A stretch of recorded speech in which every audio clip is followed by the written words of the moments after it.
ధ్యానం చేసేటప్పుడు గుర్తుంచుకోవాల్సిన అంశాలేమిటి? భగవాన్ శ్రీ రమణ మహర్షి జవాబు: ఆత్మనిష్టలో ఉన్నవాడు ఆ స్థితి నుంచి ఏమాత్రమూ చలనం లేకుండా చూసుకోవాలి. తన సహజ స్థితి నుంచి కదిలనవానికి ఏవో జ్యోతులు కనబడవచ్చు, అసాధారణమైన ధ్వనులు వినపడవచ్చు.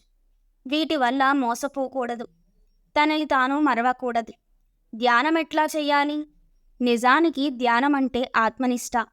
మనసులో భావాలు మొదలైనప్పుడు వాటిని తొలగించడానికి చేసే యత్నాన్ని సాధారణంగా ధ్యానం అంటారు.